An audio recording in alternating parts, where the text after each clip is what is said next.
Today we are joined by Paul Zigo. Paul is a former professor and director of the World War II Era Studies Institute. World War II was one of the most devastating and transformative conflicts in world history. Studying and remembering its causes, effects, and lessons is of paramount importance. Make sure to hit the like and subscribe button below and comment your thoughts. Enjoy the episode. So, we were just sort of talking a little bit about the importance of history. You've had a very long career teaching American history. You're the director of the World War II Era Studies Institute. So you would say this stuff is pretty important to you, as it is to me. When it comes to World War II, why do you think it is so important to study and remember World War II? Jake, most important is the fact that you come to understand by studying World War II and its impact, you come to understand why we live in the world we live in today. And that's the important fact about coming to understand World War II and what happened, where it happened. But Jake, most importantly, why did it happen?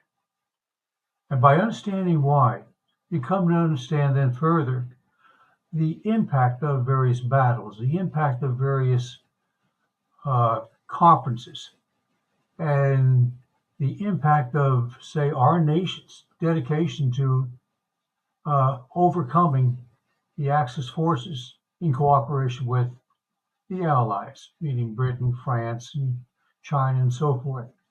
Because, Jake, if indeed we did not join World War II when we did, uh, the Allies would have lost. It would have been a total different world in which we live in today if indeed we did not join the Allies. And Jake, what caused us to join the Allies? Well, think about it. Prior to Pearl Harbor, you had an American public that were 90% against us getting involved in the war in Europe that was unfolding and the war in Asia that was unfolding. But then look at what happens on December 7th, 1941. That impact of that attack on the United States Navy at Pearl Harbor brings about a major change in the attitude of the American public.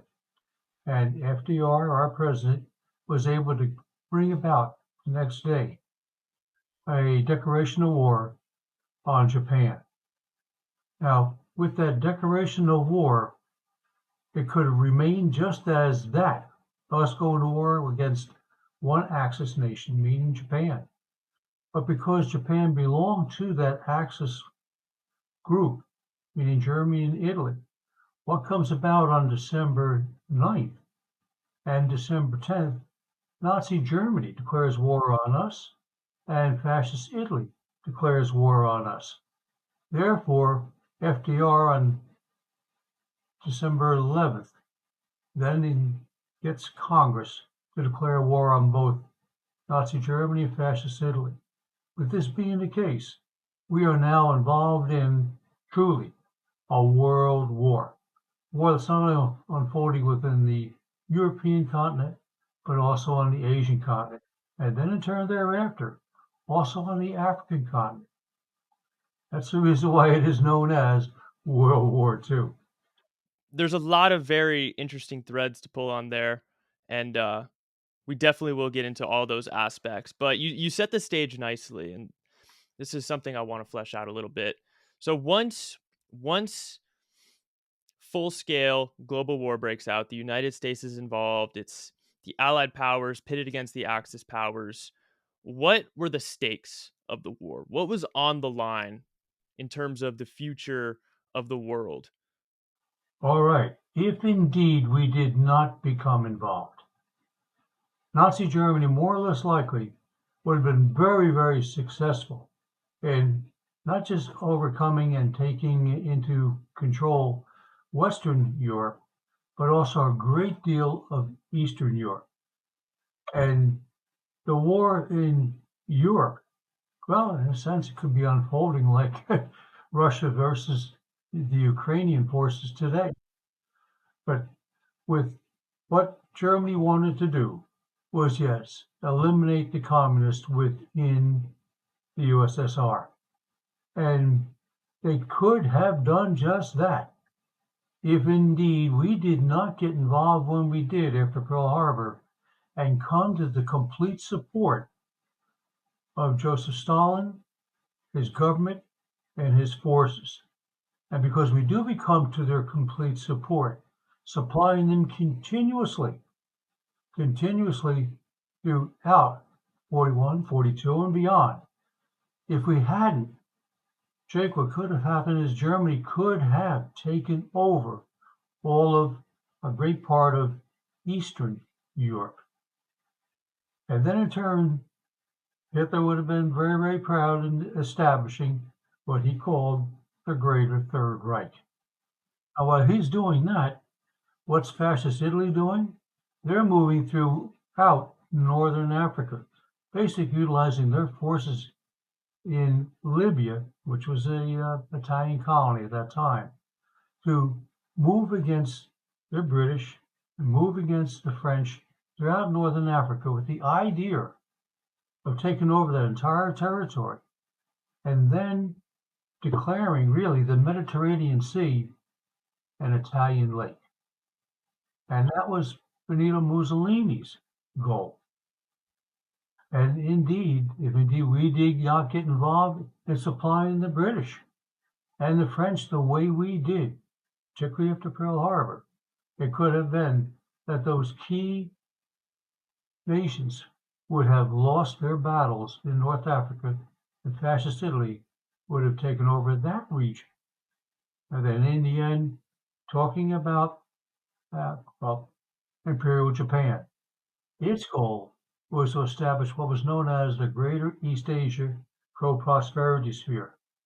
That was a sphere that included all of, for the most part, Eastern China, all throughout Southeast Asia, down including north of Australia, and then in turn moving through the Central Pacific, and including such islands like the Marianas, the Marshalls, the Gilberts.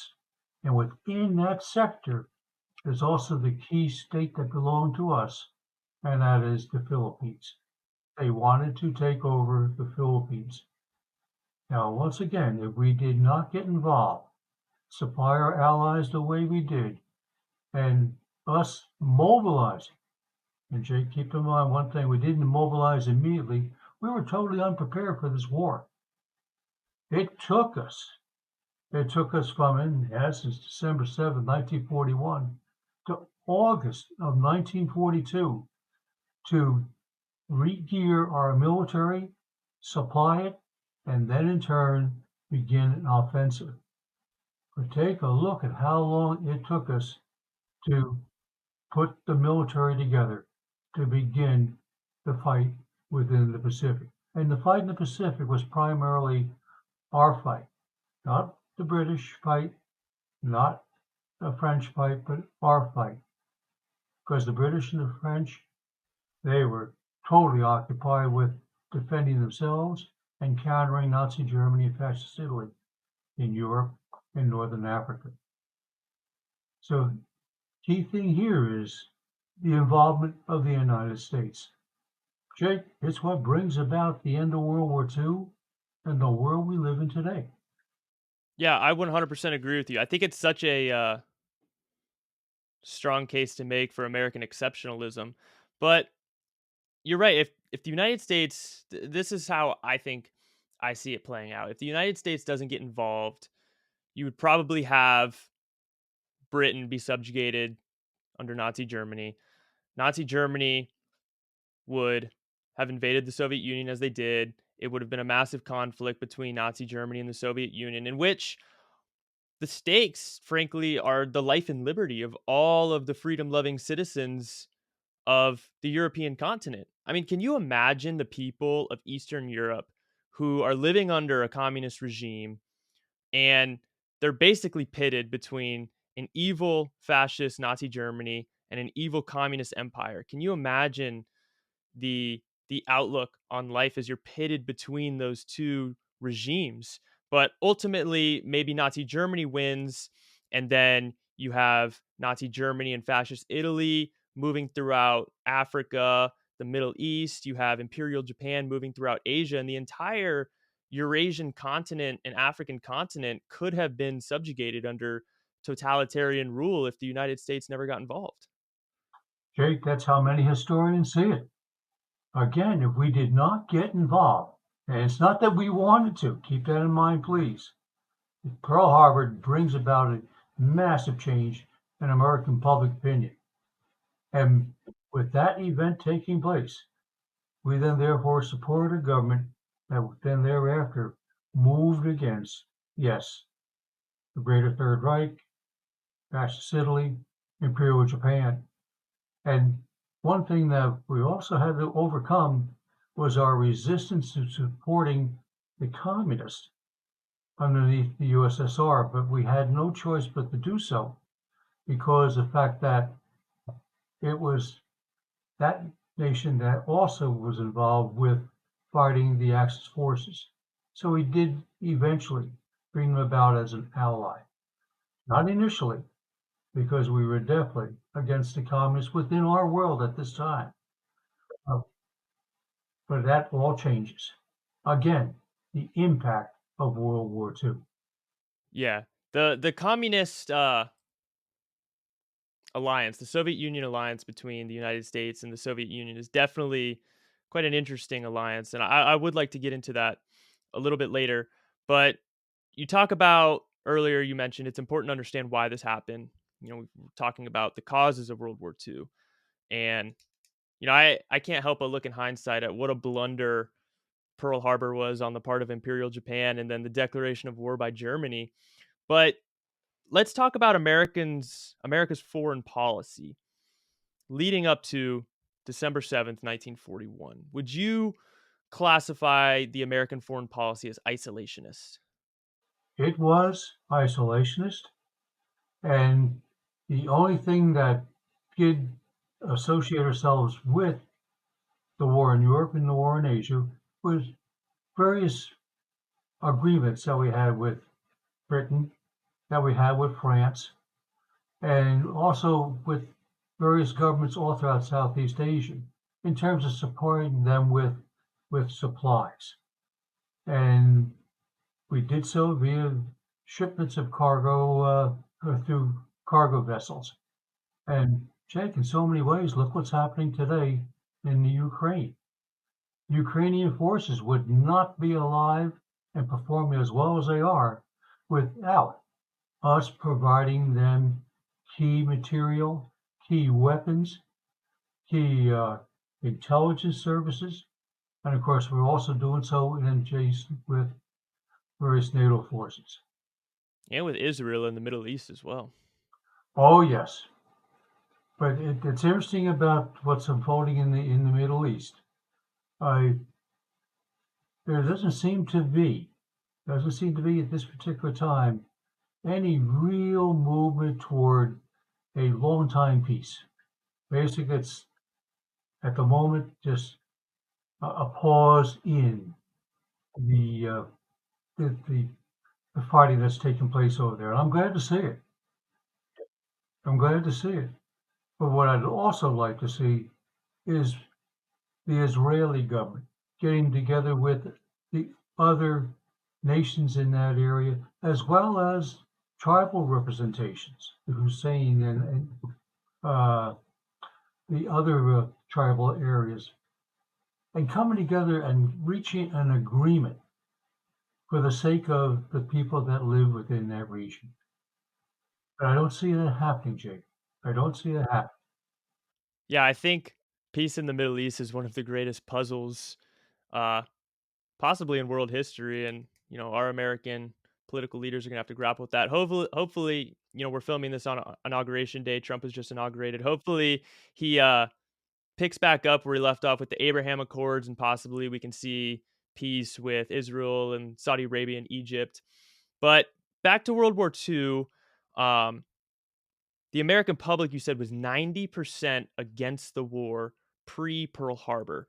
But what was going through Roosevelt's head? Because he had the Lend-Lease Act with Britain and supplying France. So we were sort of involved, but kind of had this non-interventionalist policy. Did Roosevelt want to get involved with the war, but he was just stopped because of American public opinion? Well, it's not that he wanted to get involved in the war. He did want to support the various democratic nations that were involved in the war with Nazi Germany. But that doesn't mean that he wanted to get involved in that war. He knew for sure the American public was thoroughly against our involvement. And if indeed he did risk, one way or another, committing the United States to further involvement, it could very well be that with the elections that were coming up within that period of time, he would have lost that election, the election of 1940, 1941. Yeah, that's interesting. So Pearl Harbor happens, public opinion completely switches up. Nazi Germany declares war on the United States, which is sort of puzzling. There's a couple reasons why I think they would have done this. They couldn't attack merchant shipping supplying Britain and France because they weren't at war with the United States. So I think they might have declared war on the United States to be able to take down those ships supplying Britain. And also, Japan was an ally, so maybe it was an act of solidarity. But is that why did Germany declare war? Is that why? Yes, because it's our supply system that was keeping Britain and other nations that were fighting the Third Reich in the battle. What comes about right after Pearl Harbor is one of the biggest battles of World War II and one of the longest battles, a battle that had to be won, and that is the Battle of the Atlantic. And that truly is a battle that's not overly won in our favor until really the spring of 1944. And Jake, thank God that is the case, because if indeed we did not win that battle via the use of our own submarine force, our own Navy, in particular our aircraft carriers, a key event in World War II may never been able to happen. And that key event, D-Day, 6th of June, 1944. So Germany declares war on the United States December 9th, December 10th, 1941. The Allied invasion of Europe was June 6, 1944. What is that? 2.5 years later, almost, just about. Why did it take so long for the US to invade Europe? Was it because they had to have naval supremacy prior? Or this is sort of an interesting theory. Did the US wait so that the Nazis and the Soviets on the Eastern Front would kind of beat each other down a little bit before the US got involved? Key thing about this all is the fact that we were not prepared for entry into the war that was unfolding. We were not prepared. Yes, we were supplying allies or friends at this particular time with key supplies, but we were not mobilizing our military to get involved in one way or another with against the Axis forces. That all changes. It took us time. It took us time to mobilize, to train, and thank God for the guidance of our Chief of Staff of the U.S. military at this particular time, and that was George C. Marshall.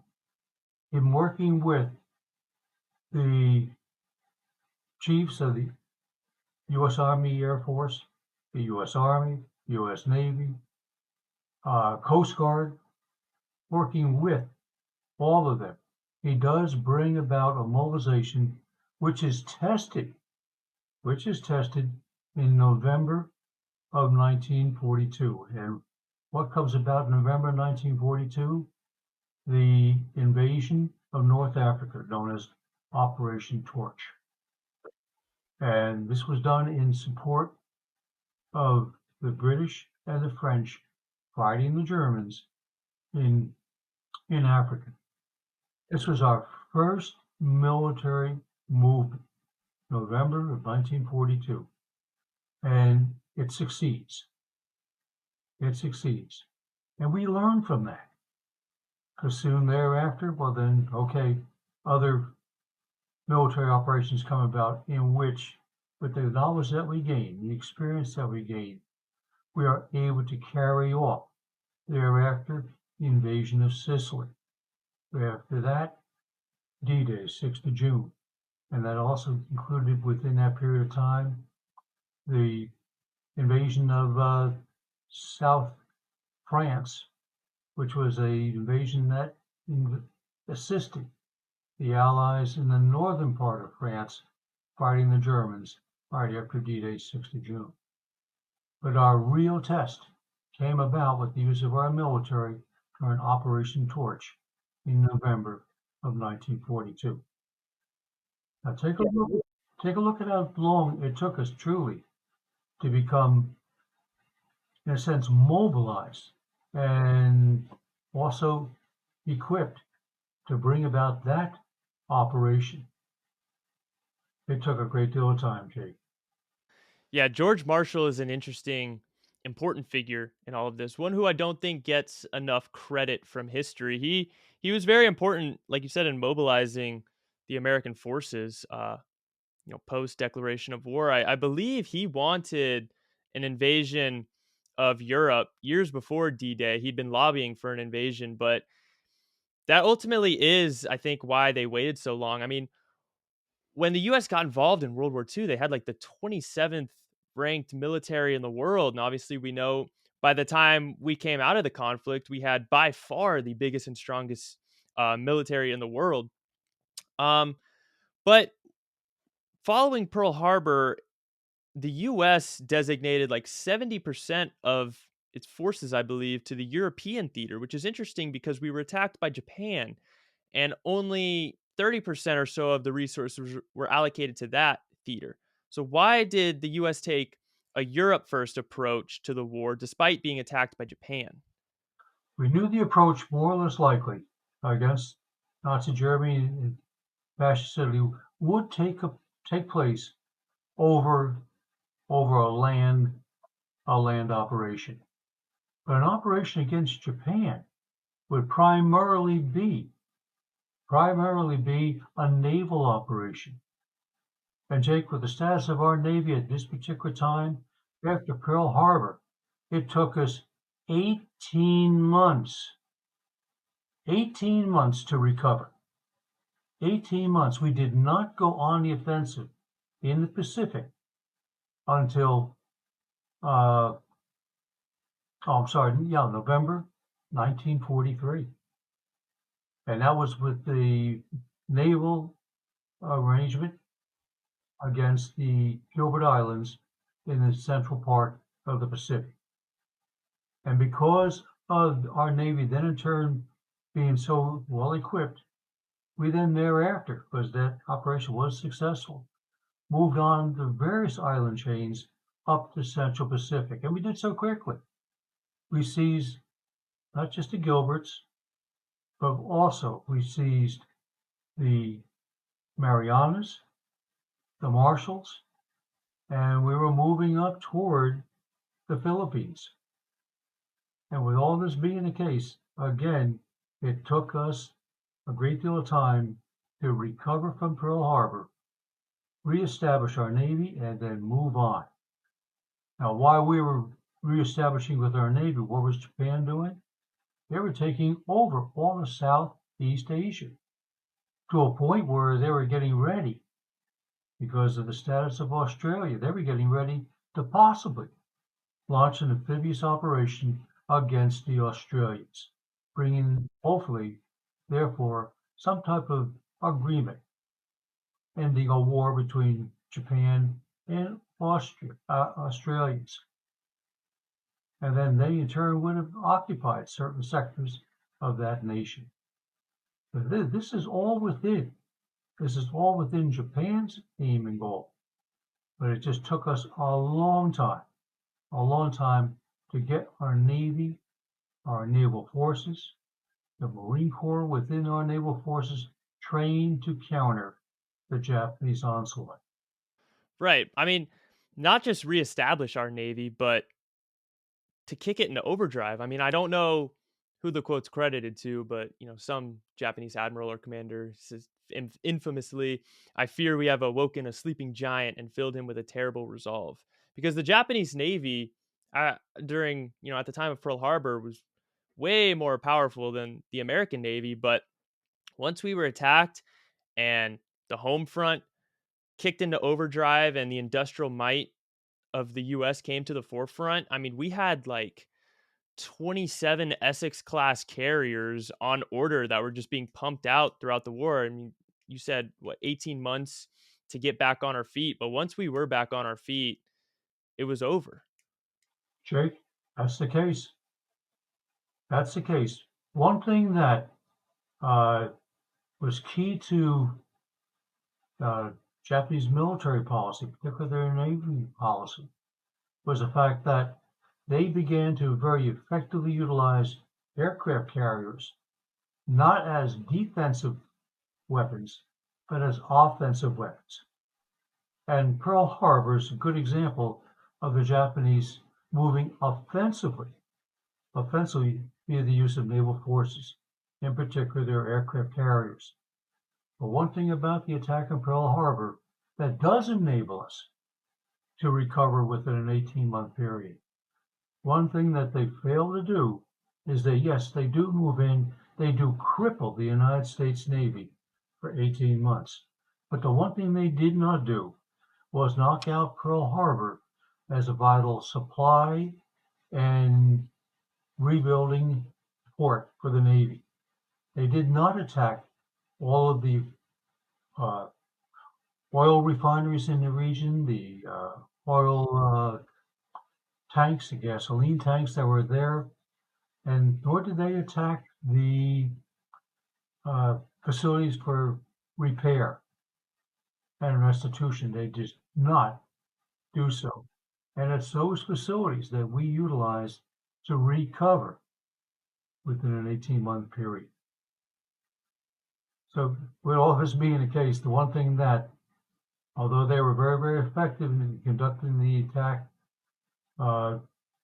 initially, they failed to do what they really felt they had to do because the commander of the Japanese Navy wanted that not just the ships attacked, but also the supply depots and the construction reconstruction ports there. But the commander of the force itself, after their initial attack on Pearl Harbor, he felt they were so successful in doing so, he withdrew without conducting any attack, which he could have done as phase 3 of that attack. He withdrew from that area, canceling the third wave attack against Pearl Harbor. And it was a critical mistake within the Japanese military. Yeah, that was Admiral Yamamoto, I believe, but what a major blunder because he had the opportunity to take out those oil refineries and he held back, which gave us that gap, that little bit of oxygen that we had left. He crippled us, but he didn't destroy us, which he completely had the opportunity to do, and that ended up being a catastrophic blunder. All right, Jake, he was not the one in charge of the actual operation. There was an Admiral Nishima, who is the one that felt he had been so successful he did not have to pull off uh, the third wave attack. And he's the one that made that decision to withdraw. And when he did, it really thoroughly upset Yamamoto because he knew what the impact of that was going to be. But he couldn't reverse it. Couldn't reverse it because the admiral on site had already pulled back. But speaking of aircraft carriers, which are a major technological advancement from World War One, which gave vast, it completely changed the landscape of the war and especially naval warfare. But switching over to the Atlantic, Germany never built any aircraft carriers. They didn't. They prioritized building destroyers and battleships, which was another major Axis blunder. So most importantly, submarines. Yeah, they did prioritize the U-boats, but why didn't they build any aircraft carriers? Well, in reality, Jake, they didn't think they needed that within their Navy. With a large number of destroyers, which a large number of uh, battleships, they truly felt they did not need aircraft carriers, but they definitely did want submarines. So that's the reason why they concentrated on manufacturing those naval vessels as opposed to any aircraft carrier. They did establish one, but never did use it. Yeah, the U-boats were quite deadly. How close were they getting to the United States Atlantic coast? Because I believe I've read about anecdotes where German U-boat um, sailors actually saw the city lights from Miami or Atlantic coastal cities. Jake, they did. They did. In fact, in times uh, they were spotted off of, well, of course, now here living in New Jersey, I'm well aware of the various lookout sites that we had completely along our coast. And periodically, submarines, German submarines, were spotted off of the coast as close as observing ships moving into New York City harbor, moving into the area of Philadelphia, and more than likely, yes, also within various ports within Florida. At this one particular time, when these observations were rendered, we were not at war. We saw them there. They were observing what we were doing, how we were doing it, but only afterwards were, did they not surface in any way, shape, or form to be seen by us on our coastline. Yeah, I think that was another one of the reasons why um, members of the German military were sort of lobbying the leadership to declare war on the US because they're like, "Hey, we're here on the American coast, but we can't do anything cuz we're not at war with them." As far as I understand via all my reading, I know for sure that Hitler did have in mind strictly military operations that were basically centered in and around Eastern and Western Europe. I don't think he had a plan. I don't remember reading anything about him. I don't remember even reading within Mein Kampf, which I've read uh, several times. Him having an, a thought of invading the North America or the South American area. That's just that's so baffling to me because when he declares war on the United States, how does he expect to defeat the United States if, like you said, he never had any plans to attack or invade the United States? I mean, what's going through his head if he declares war on the United States? He must think that he can beat them. But the United States, we have very beneficial geography, being separated by oceans and on land very beneficial geography. The United States is very difficult to invade. Jake, he honestly thought he could thwart the United States in effectively supporting the Allies in Europe. And keep in mind what he also was developing at this particular time, although it was going to take some time. He was developing missiles. He was developing short and long range missiles for possible use against, well, a nation that was of some distance from Nazi Germany. But at the most part, what he concentrated on doing was thwarting the U.S. and its supplying the Allies. That's the reason why the battle for the Atlantic was such a key battle. It had to be won by us for us to keep on, really, keep Britain in the war, keep the Free French in the war, And where did we also go? We went down through the Atlantic, around Africa, and up through the Indian Ocean, through Iran and its ports to supply Joseph Stalin and his forces way, way, way back within eastern Russia.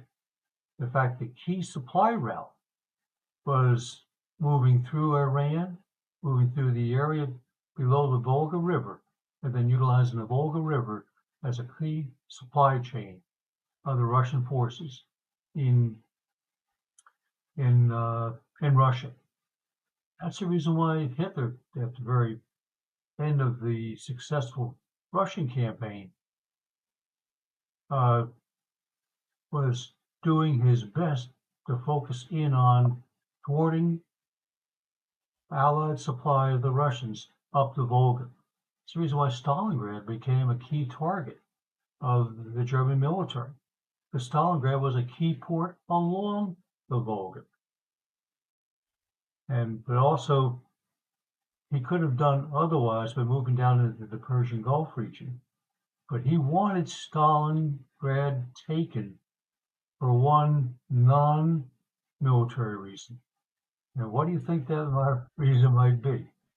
Because its name, Stalingrad. That's right, Jake, that is the case.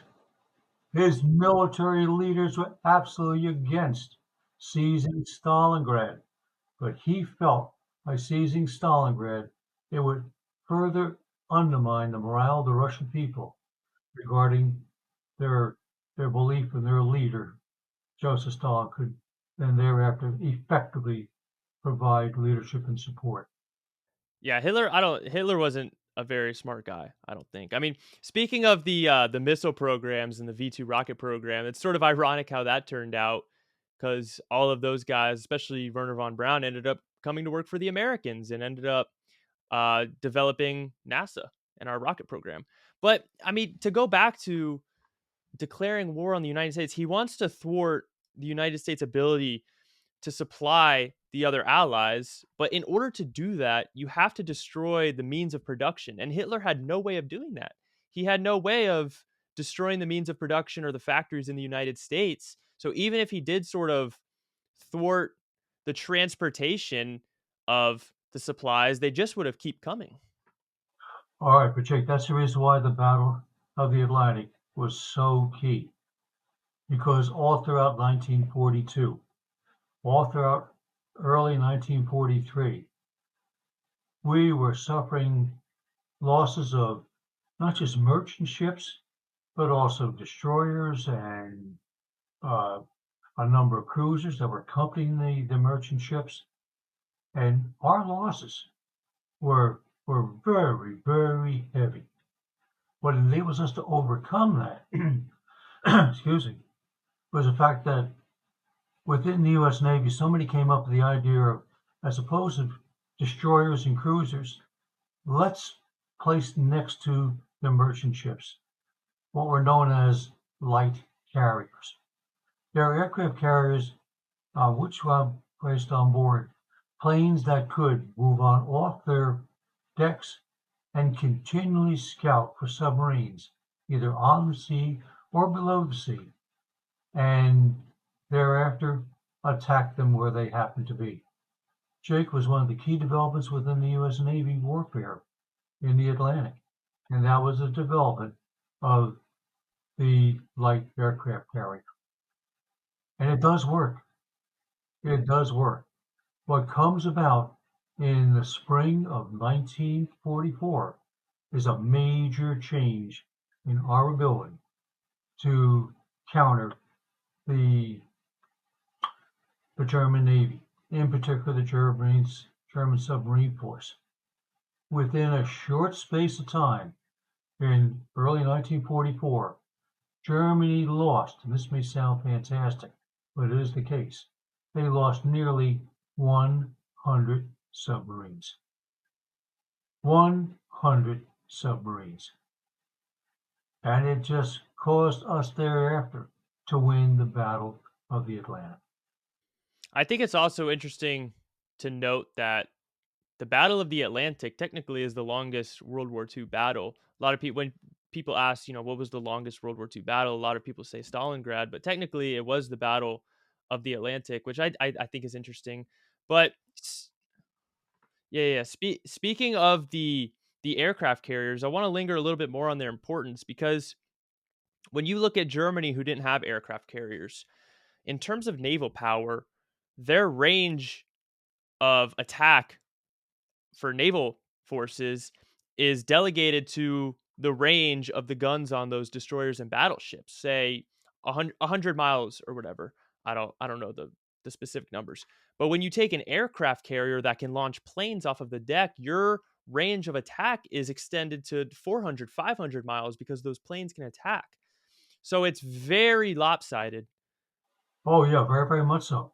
Now, one thing about aircraft carriers, and here's where Yamamoto does make a major, major difference within the Japanese Navy. Japanese Navy was utilizing their aircraft carriers that they had uh, as defensive weapons, not offensive weapons. And what comes about is the fact that utilizing their carriers as defensive weapons, they did not place on board those carriers fighter planes that they could use to attack the enemy. They had on those planes or on those carriers planes that would primarily scout out in front of the Japanese Navy to see what was out there in front, so that the Japanese Navy that was sailing out there in the Pacific could appropriately react. They were not used; those planes were not utilized to attack any foreign force. Here, Yamamoto makes the major change within the Japanese Navy. He feels Japanese carriers should be utilized as offensive weapons and put on board those carriers not just fighter planes to be utilized as scouts, but torpedo planes and dive bombers. And they had those planes and they put them on and they were utilized for the first time that way. The attack on Pearl Harbor, 7 December 1941. Yes, major, major, major change. And one thing about Yamamoto, he understood to a very, very large extent how the American Navy was operating. And with it not having an emphasis on equipping carriers with offensive planes, because after graduating college here in the United States, he was a college graduate from, oh, I forgot now, but he was a college graduate from one of our colleges in the Northeast. And he then after was assigned as a naval assistant to the Japanese embassy in Washington, D.C., and one of his jobs was to go out and scout what was happening within the American Navy, and in turn report that to the Japanese authorities. Well, ultimately utilizes all this information, and also understanding how the American Navy operates to plan his attack on Pearl Harbor. One thing about the American Navy, he knew that on every Sunday, what the American Navy did was release its men on board its ships so that they could go ashore and do shopping, meet friends, entertain, go to religious ceremonies. So he knew every Sunday morning, for the most part, American naval ships were vacated by their troops, their naval personnel. It's one of the reasons why he specified the attack on Pearl Harbor to take place on a Sunday morning. And guess what? It did. Yeah, I don't think people realize how revolutionary these sort of tactics are. And the technological advancements between World War One and World War Two are crazy, phenomenal. Yeah, yeah. I mean, aircraft carriers weren't a thing in World War One. You had a couple planes in World War One, but these massive bombing campaigns and jet fighters over the space of 30 years in between these wars, these things come on the scene, and it completely changes the landscape of how wars are fought, from World War One to World War Two. This stuff is revolutionary. But let's transition to air power now. We haven't really talked about it too much, um, particularly bombing campaigns. How did the mass use of air forces change the war?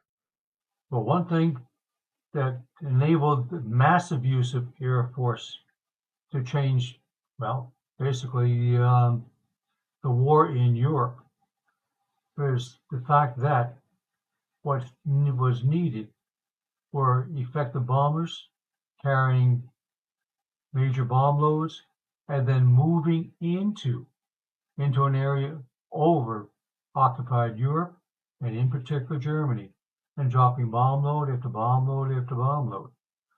But they had to, in turn, first gain control of the air as best they could over Nazi Germany. Jake, it took them years before they could do so. We were involved in the war in 1941. We did not begin to effectively bomb Nazi Germany in particular until mid 1944. It took us that long. And again, what we needed to do was develop not just the bombers, but also the fighter planes. Yeah, particularly the P-51, right? You got it. You got it. And it took us some time to do just that. Yeah, because these bombers are flying into enemy territory, they're getting hit with flak, and they don't have the fighter escorts to escort them all the way to their bombing destinations and back. And the P-51 came along with a big enough gas tank to be able to do that, and it changed the landscape of um, the air war. But it is interesting to note, and the recent Masters of the Air show portrayed this beautifully. This was the most dangerous aspect of World War II. The bombers and the air forces had the highest casualty rates out of anyone. Right. But that all comes about initially as they moved through 41, 42, 43. We thought we might be able to gain air control. And one thing that we did not have at the time were not the manpower, but the fighter planes. Take a look, as you so noted, it took some time for the P-51 to come to the fore. And it does in early 1944, which does enable us. It enables the RAF to effectively now begin to take out Nazi Germany's industrial strength via the bombing of its industries and bombing of its oil systems. And then beyond that also, its railroads, which they were utilizing to supply their forces, regardless of where they happen to be on the front. It also raises interesting ethical questions about the ethics of bombing. Do you think it's necessary? Because there's a lot of collateral civilian deaths that result because of bombing. Okay, Jake, that was one of the major issues between our president, Franklin Delano Roosevelt, and the Prime Minister of Great Britain, and that is Winston Churchill. He felt that there should, in key areas, not be any restriction on the use of bombers over key cities. After all, Jake, when Germany attacked Britain in 1940, 1941, look what they had in mind in overcoming. And that was the British morale. The British thought that they could effectively counter the Germans, and they continually bombed not just industries throughout Great Britain, but also its key cities, in particular London. Obviously, Winston Churchill never forgot that moment. To a certain extent, in authorizing the bombing that he did by the RAF, not only just industrial targets and military targets, but also large cities within Germany, to include Berlin. He always had in mind had the Germans had attacked him in 1940 and 1941. Yeah, it's hard to blame Churchill for his approach to bombing, because London was bombed, I believe, for 40 days straight during the Blitz. So you can imagine the toll on the morale and the view of treating the Nazis with humanity when it comes to Churchill after having to go through that, and all of the British people after having to go through that. All right, but one interesting thing about that period of time is with the concentration of the various raids now on key cities to include London, authorized by Hitler. In fact, it's what he wanted his Air Force to do, the Luftwaffe. One thing that they did not concentrate on at that particular time, although they were doing so before the Battle of the Blitz over London, they're attacking British airfields, British aircraft industry, and they were, Jake, succeeding in inhibiting the RAF and moving into an area where they might be able to effectively overcome the Luftwaffe. But when the Luftwaffe changed its targets from those industrial regions and the fighter fields, the RAF recovered. The RAF recovered, and what comes about is the end of the air battle over Britain, because the RAF now begins to effectively counter the Luftwaffe. And one of the major reasons why they do become is because Hitler ordered the concentration of the bombing over London at the time that he did. So it did bring about a major change in military history. The change that does bring about now, thereafter, control of the air over Great Britain by the RAF. The Battle of the Blitz is one of the most inspiring stories of resilience in World War II, I think. Just to be hammered like that, civilians bombed, London bombed, day after day being air raided by Germany, and just to fend that off day after day. It's pretty inspiring stuff. But I want to talk a little bit about mistakes. To me, it seems that the winner of war is often the one who learns from their mistakes faster.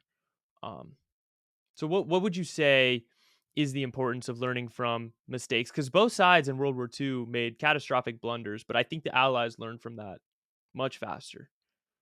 Regarding mistakes, the key thing about with the Japanese and the use of their military, they truly did not expect America to recover the way it did. And Japanese military felt that they could hold out against the Allies, in particular the US, by occupying the forces, for occupying the islands and the land areas all throughout Southeast Asia. And Jake, they were very, very successful in doing so. But what comes about is they do not concentrate on what's happening within the United States, within its area of Pearl Harbor, and also along its western coast. And again, it took us 18 months to recover from that attack. And the Japanese really did not follow up any further on really bringing the U.S. Navy and the United States to its knees. They could have, but they did not. So major error in judgment by the Japanese military command. And yes, it does include Yamamoto, despite his thought that the Japanese should continue their assault against the U.S. But overall, the Japanese felt that they could therefore further concentrate gaining their greater East Asia co-prosperity sphere by concentrating its military and their military operations in Southeast Asia. So they remained there.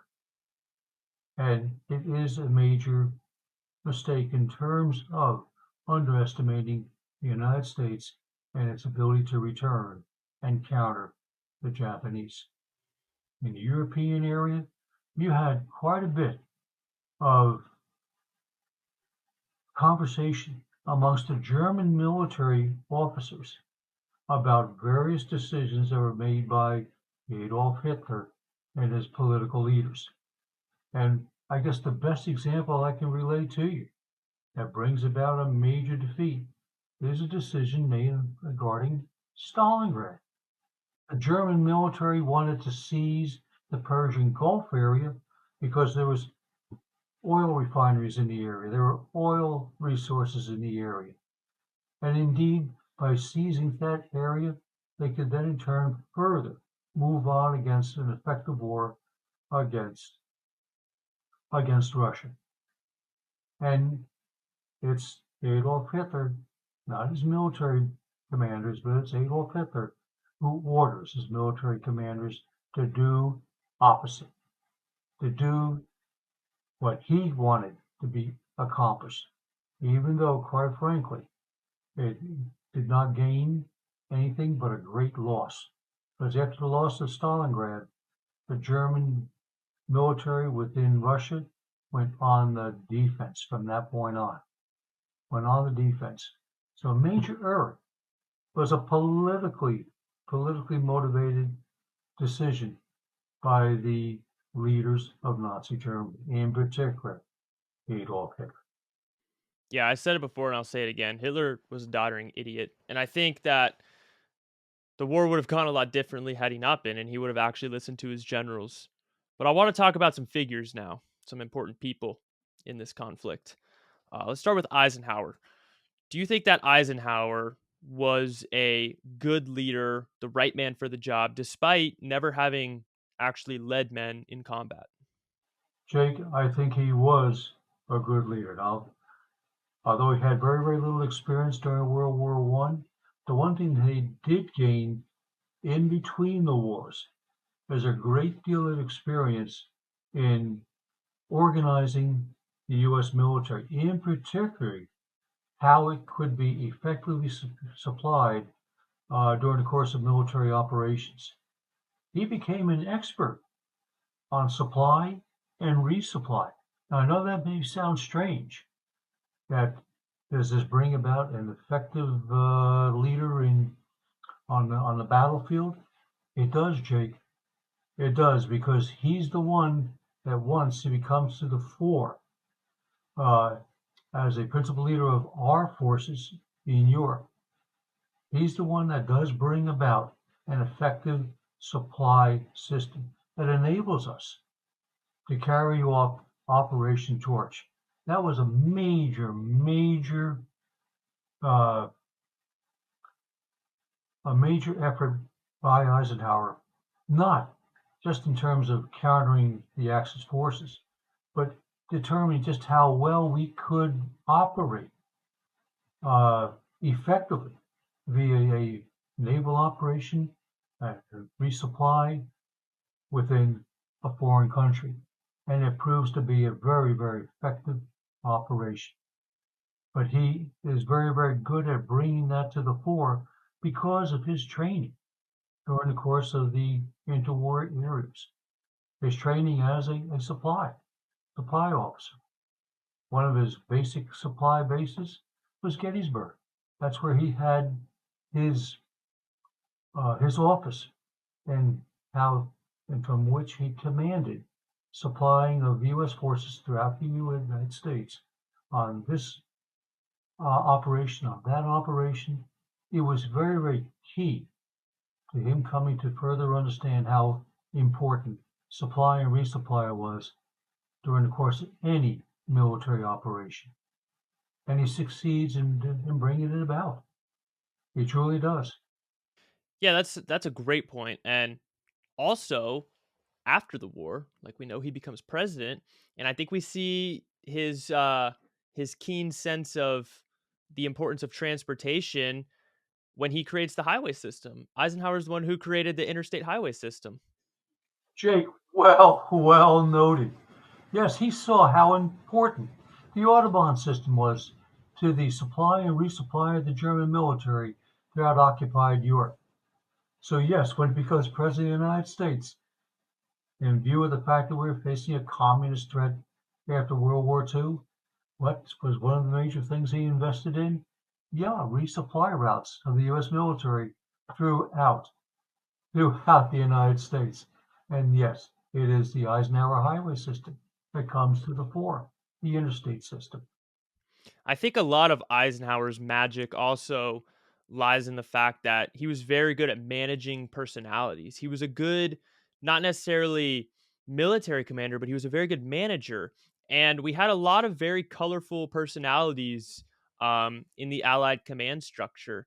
And I think he was very good at managing those. And that's another one of his maybe superpowers. Jake, well said, because it is the case.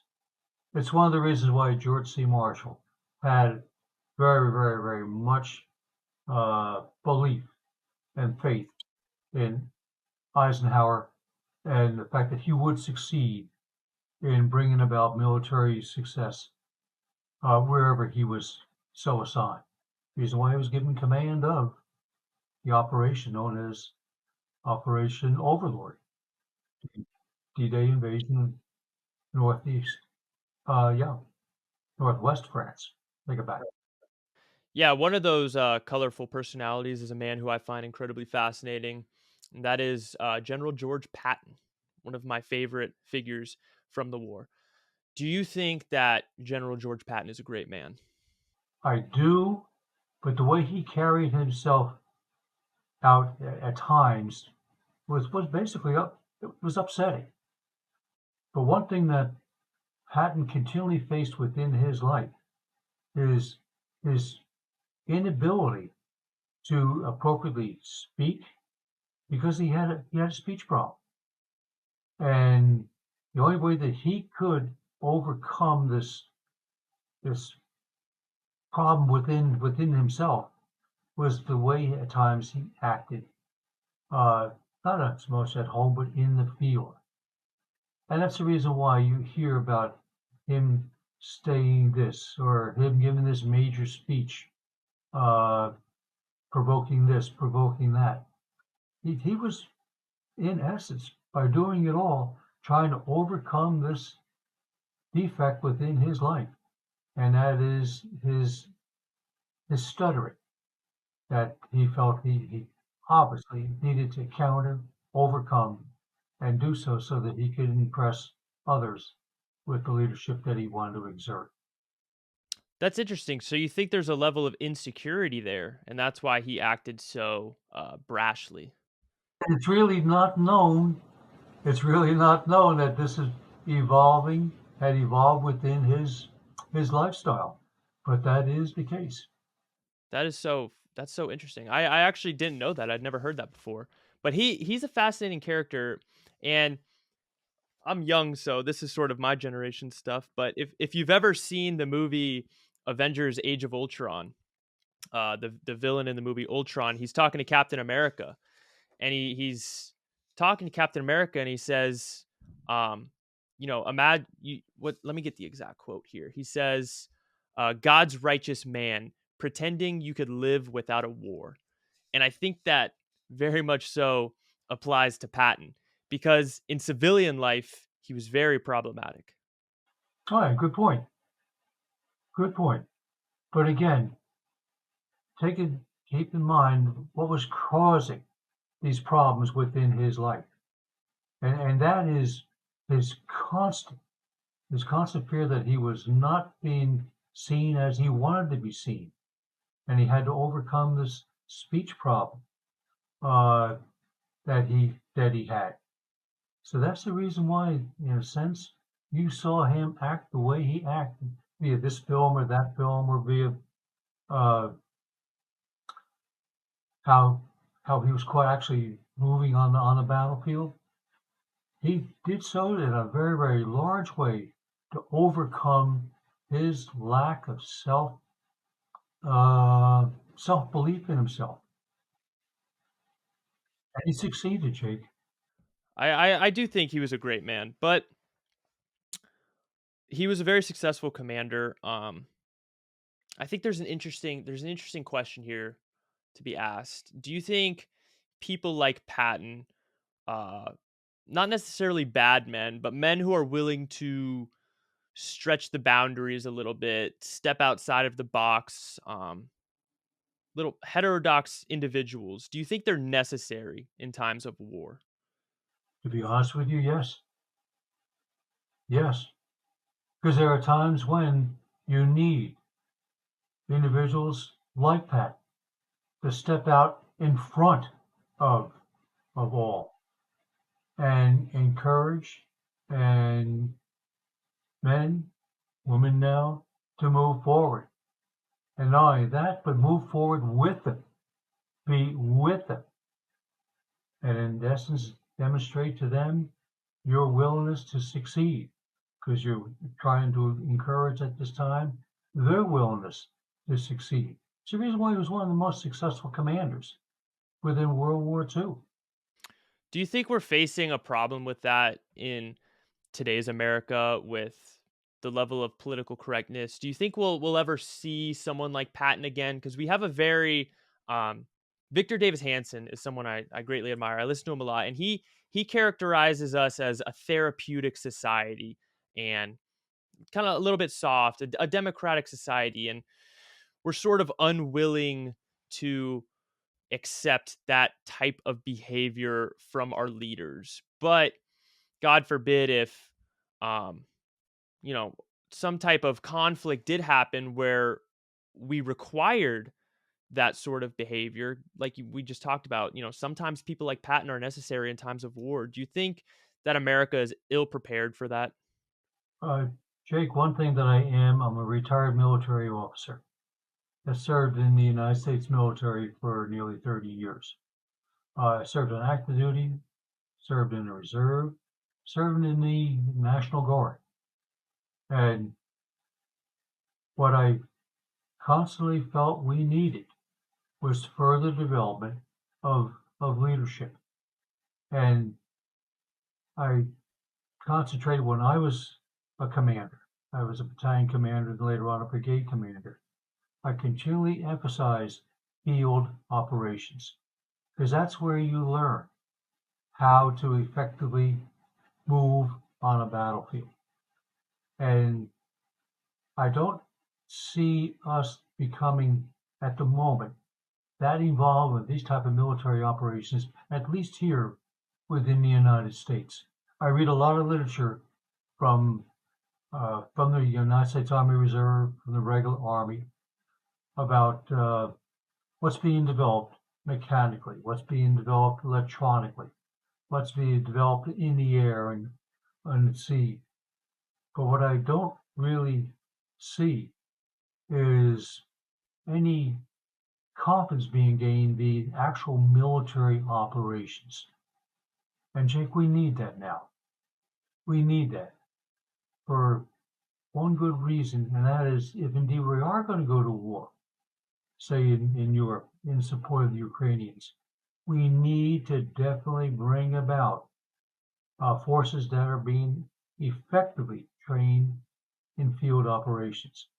Only now am I starting to read it, that they're beginning to concentrate on deploying forces and, most importantly, deploying supplies. And Jake, one thing about supplying supplies now, supplies are to be supplied immediately, and up front, and not where we have to wait a period of time of having supplies put in a certain area, and then therefore then transported to the front to supply the men and the women in battle. And this is one of the major problems that the Russians are facing in the Ukraine, because the one thing that they have continually faced is very effective uh, interruption of their supply chain, because their supply bases are located miles behind where their front lines are. And the only way that they can supply their front lines are via the very narrow roads located throughout the Ukrainian area. And as they try to move forward with armored vehicles and trucks and so forth, they are very effectively countered by the Ukrainians. And we're watching all that. And we know that if indeed we ever get involved over there, we're going to have to develop a supply system that's not miles behind our front forces, but basically within feet and yards. And that's what's now being analyzed within the U.S. military. How can we more effectively supply our frontline forces as opposed to what we had been doing in times past, and that is supplying them from miles back. And one other thing that we also need to come about is how to effectively gain air control over the battlefield. Because if indeed we don't gain that, like the Russians right now have over the Ukrainian battlefield, we cannot effectively operate as we had in times past. So air control is also another feature that we need to concentrate on. Yeah, it's interesting you raise those concerns because it seems to me like Pete Hegseth is talking a lot about that sort of stuff. Are you a fan of Pete Hegseth? Are you hopeful about his leadership? Do you think he'll bring some of those changes to the leadership that we're talking about? All right, Jake, all I can tell you is I'm not truly fully aware of that individual, his background, his goals. So I'm going to be watching. So I truly don't have an opinion at this particular moment because I really do not know the person. Yeah, it's interesting. He's an outside of the box pick, but I mean, I've listened to some of his stuff. I listened to his Senate hearing for his confirmation. I like some of the stuff he says. I think he's going to bring that strong leadership to the military, focusing on war fighting, not on frivolous, unnecessary policies. All right, well, Nate, I hope so. Moving on, we talked a little bit about this earlier. Let's flesh this out a little bit more. And that's the relationship between Stalin and FDR, which is interesting because the United States and the Soviet Union are obviously ideological adversaries to each other, but out of necessity, in times of war, they form an alliance. They met twice at Tehran and Yalta. What did FDR think of Stalin? He felt that Stalin is one who we did need to retain as an ally because of his military engaging the Germans and the German allies in Eastern Europe. He felt truly that we needed to keep the Russians in the war so that we could then effectively counter the Russians from the West. And regardless of how he may have felt about the individual and his belief in communism, at this particular time, what was so important was keeping Russia in the war as an ally so that they could be further used to counter the Germans. It's a friendship that came about out of necessity, not the one like the other. No, it's a friendship that came about out of necessity. Yeah, that's a good point. I think they respected each other despite their differences.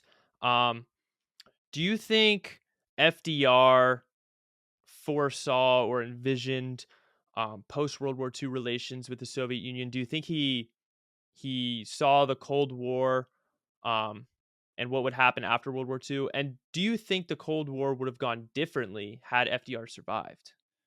Okay, that's a very, very good question.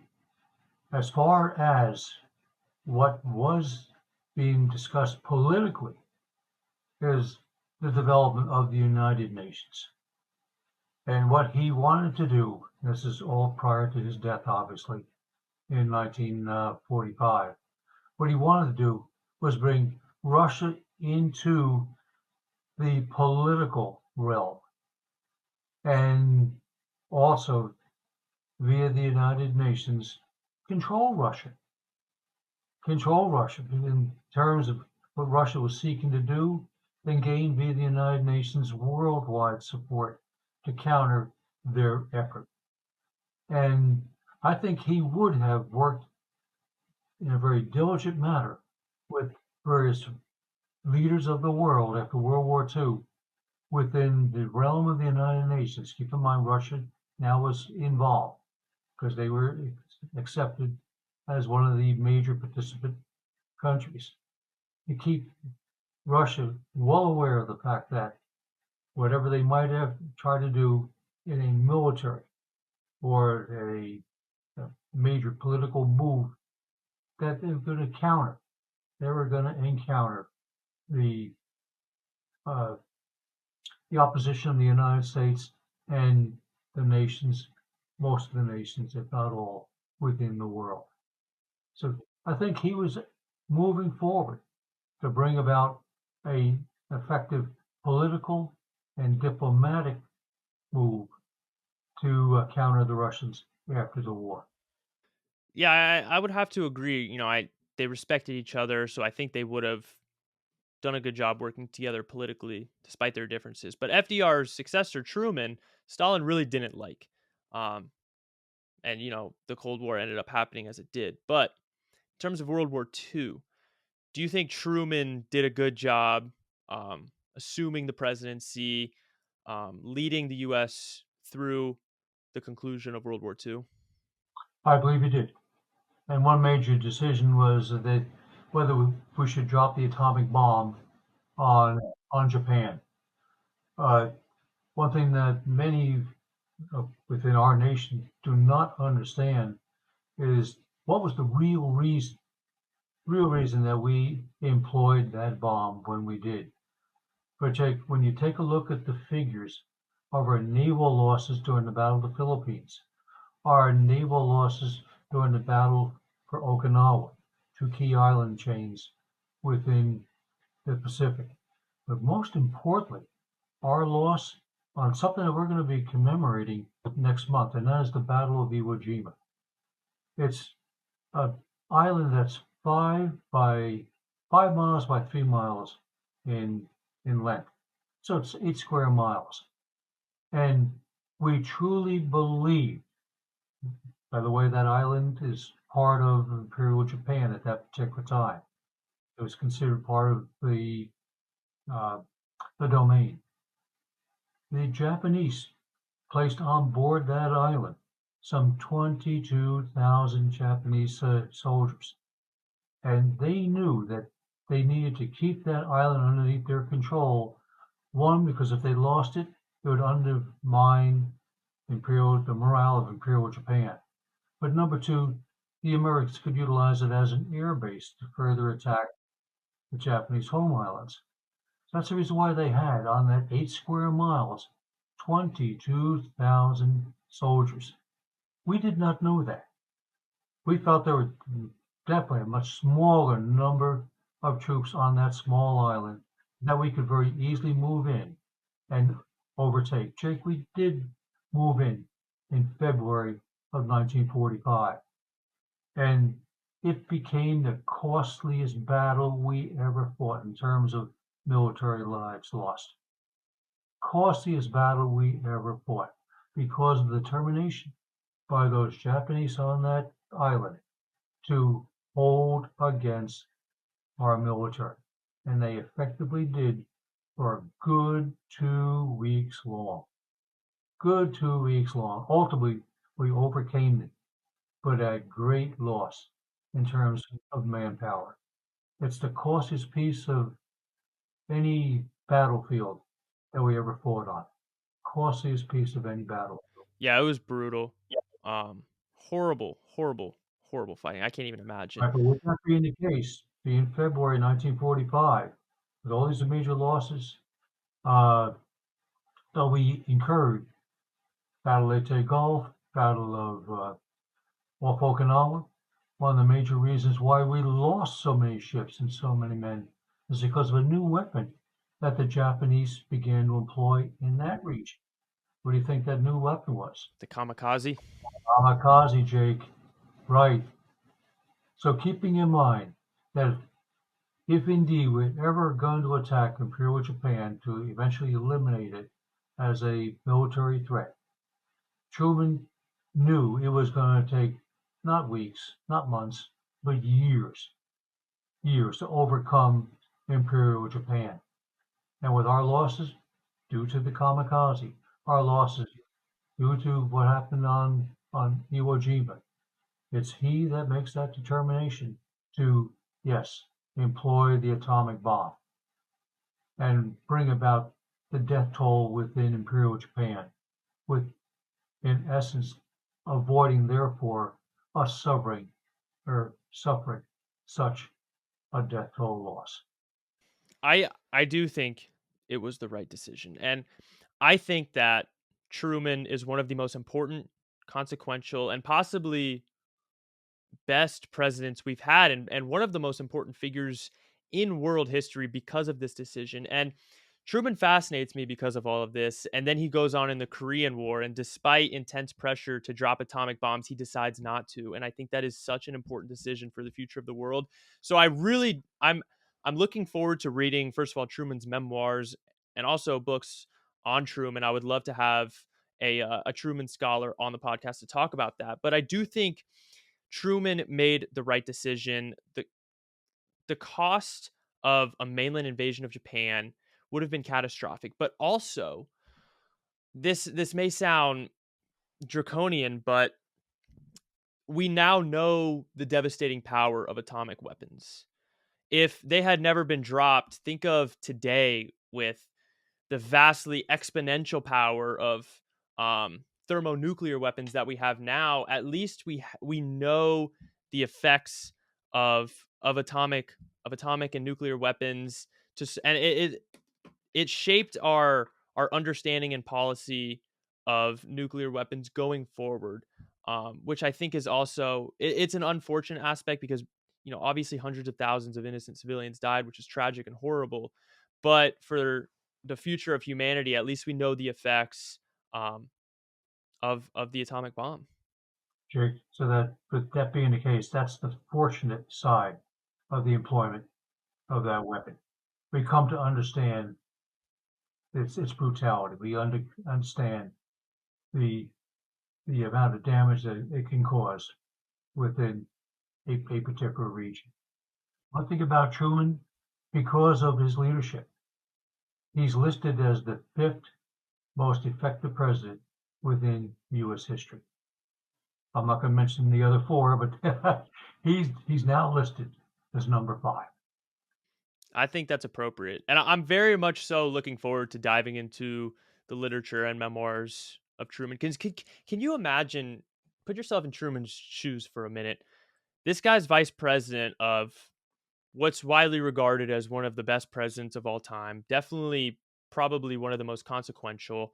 Um, Approval rating through the roof for FDR. And tragically, suddenly FDR dies, and Truman all of a sudden has to assume the presidency during the greatest global conflict in world history. Then he learns about this little Manhattan project that's been going on that he didn't know about, developing these weapons of mass destruction, unlike anything that's ever been seen before. And then he has to make the decision on whether to employ those weapons. I mean, the amount of pressure that was put on his shoulders is enormous. Okay, but Jake, again, now just keep in mind what we had just discussed: the impact of Iwo Jima, the impact of the use of kamikazes against our Navy in 2 major battles where our losses were just phenomenal. He took it all into case, all into consideration. And it's his judgment that comes forth and says, let's employ the bomb. He did not want Americans to suffer any further loss, any further damage, like we had just suffered at Iwo Jima and those 2 naval battles that I just mentioned. Right. And I think he made the right decision. And I think that's why he's such a great man who I would love to study further. I have a, I have a fun question for you. If you could sit down and have dinner with any figure from World War II, who would you pick and why? Oh, wow. All right. Now, good point. I would probably choose George C. Marshall as the individual who I felt uh, did supervise this the involvement of the United States military during World War II, and thereafter, its use. And it's him that supported Eisenhower. It's him that supported Patton. It's him that supported the naval leaders in the Pacific, and General Douglas MacArthur operating in the South Pacific. So as a consequence, he's the one that I would sit down with. And the one thing that I value is my collection of his memoirs that I have within my home. And how many books are there that contain his memoirs? 5 major books, Jake. 5 major books, known as the Marshall Memoirs. He's the one I would sit down with. Yeah, those are definitely some memoirs that I will read one day. I have to read those. But what would you ask him? What would be the first thing you would want to ask him? Jake, you're posing really a good question, which I don't have an answer at this particular moment. Wow, despite all my reading, despite all my teaching, despite all my discussions, uh, There's probably a lot.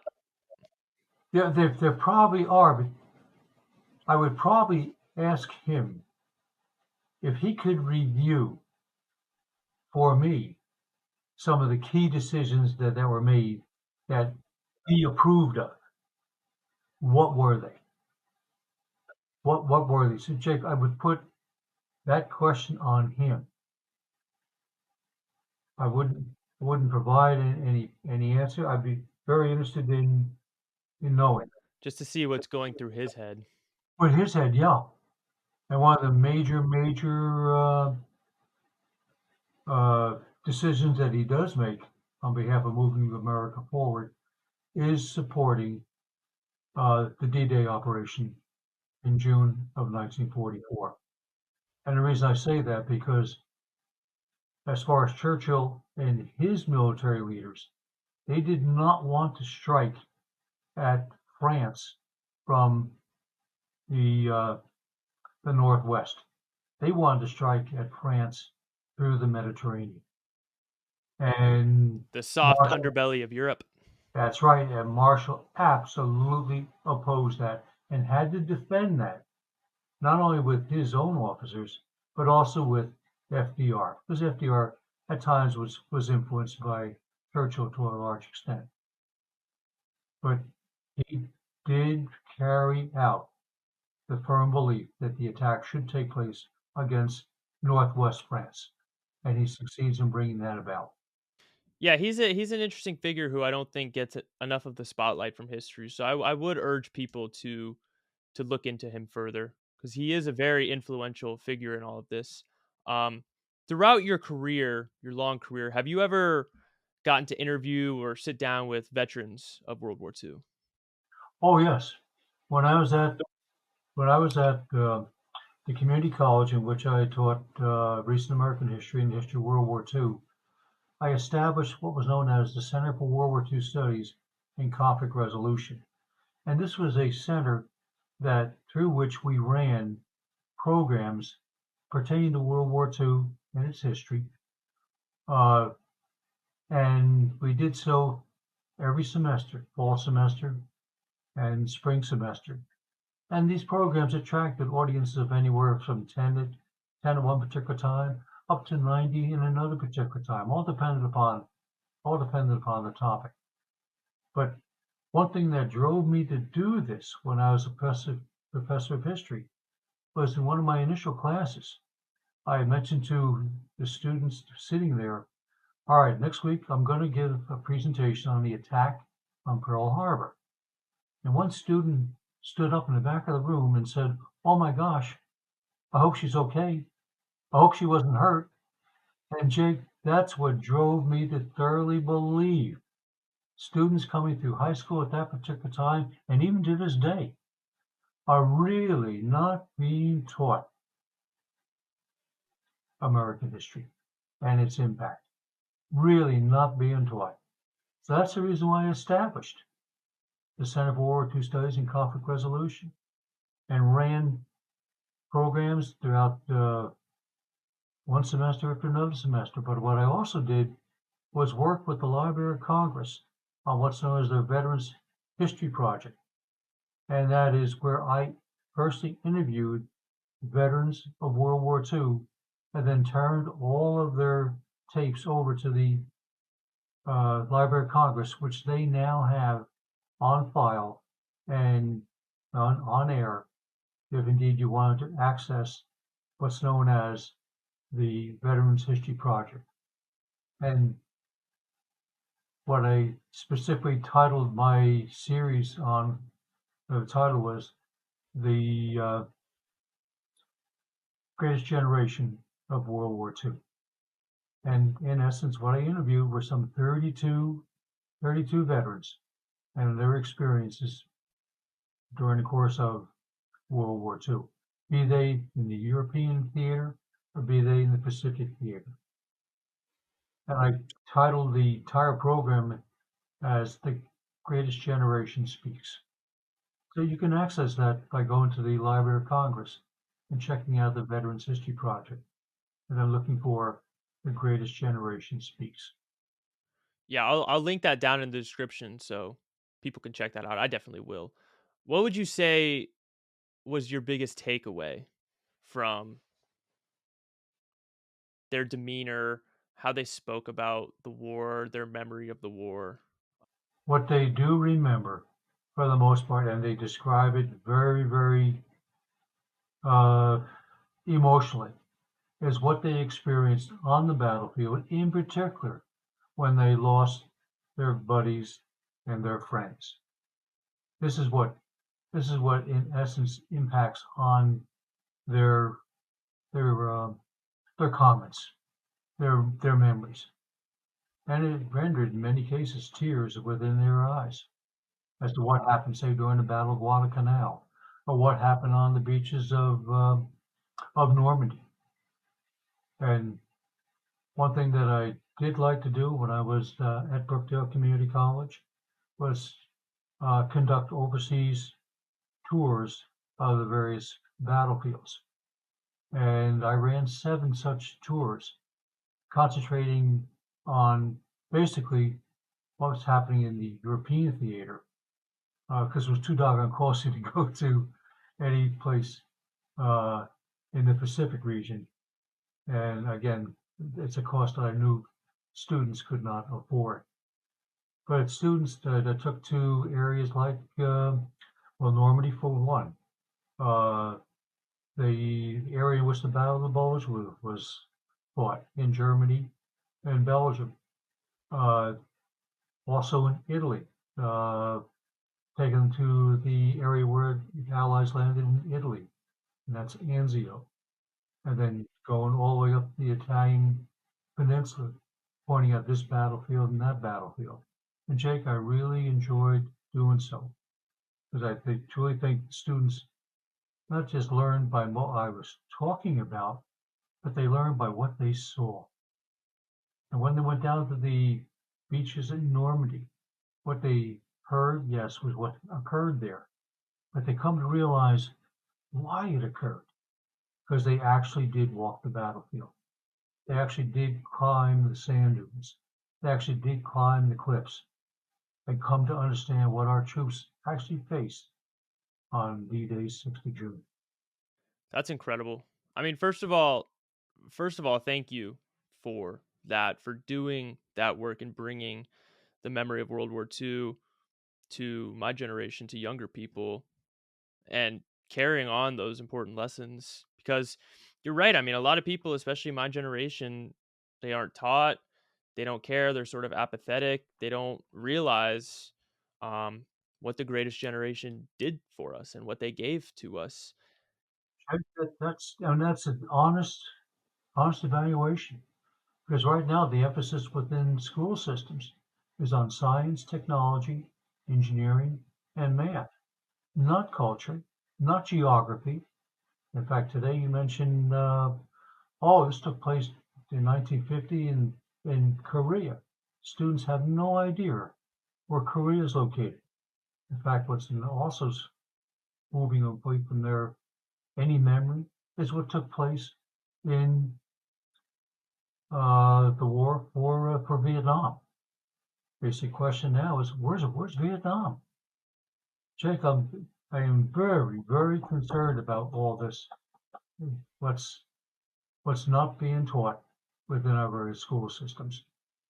Yeah, as am I. That's why I do the work I do. I genuinely feel this may sound cheesy, but I do feel that I have sort of been passed a torch from my ancestors to carry on their legacy and their stories. Like this stuff is incredibly important to me. I don't just do it for fun.